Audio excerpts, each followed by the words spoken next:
One question that I get from other financial advisors that aren't in the XYPN network are, how do I charge retainer? Like, what is this retainer client thing? What is this? So here's a quick explainer video. It's not going to be animated. It's just going to be me talking. So if you like animations, I'm sorry, this is not the best place for that. You have to go somewhere else. But for the people who are still sticking around, a retainer model is just a subscription model, really. You can charge based on a monthly subscription, a quarterly subscription, or an annual subscription.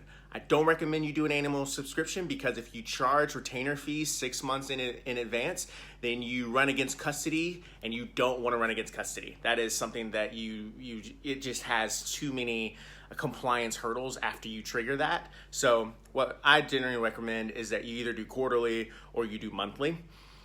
A big reason why it is a good thing to charge a monthly retainer model or monthly retainer subscription is for your younger clients. They are used to paying for yoga and hot yoga. I just said the same thing twice.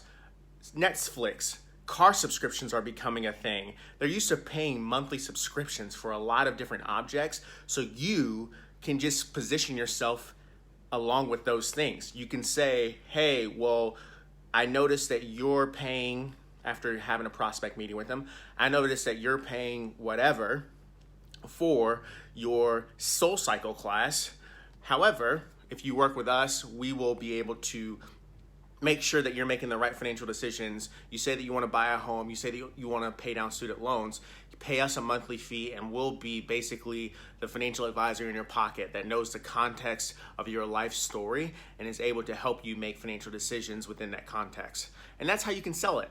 It's not that complicated. When it starts to get really complicated is your service model. You can't use the same AUM service model that you use for your clients who have $5 million and up and then just scale it back and offer it to younger professionals. You have to change your service model.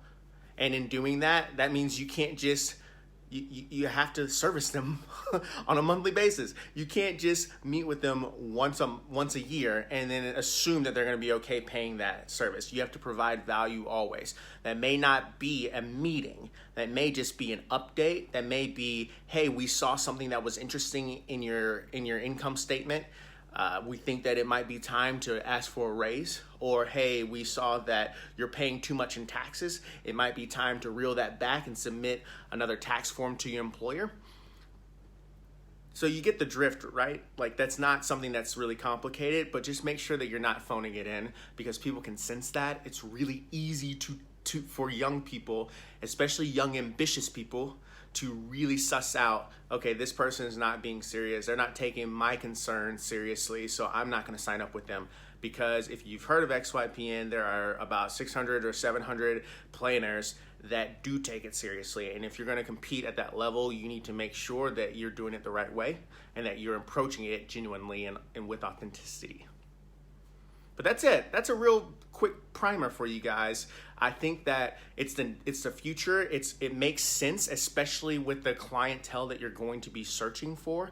You're not going to want to go to baby boomers who are retiring and trying to do a monthly retainer model. They're already going to be in the distributions phase of their financial lives anyways. So asking them to give you a monthly check is going to be kind of a tough sell.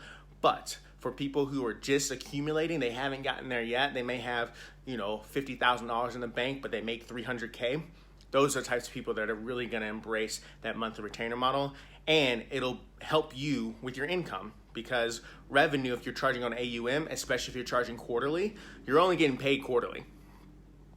So in between those weird months, this is where you can still make a revenue, still make an income, and then when the market tanks, you're not beholden to that. When the market tanks, you still have a revenue source that keeps coming in monthly. Whereas when you're on AUM, you guys know the deal. In 2008, half the people had their revenues for their firm cut by 50% because it was tied directly on like a one coefficient correlation that once the market drops, you drop. If the market goes up, you go up. And that's kind of weird to be beholden to something that you can't control. So that's kind of a quick primer to why the pros and cons, and then also how to sell it. so that when you approach a young professional, you know exactly how to position it for them and make it make sense for their situation.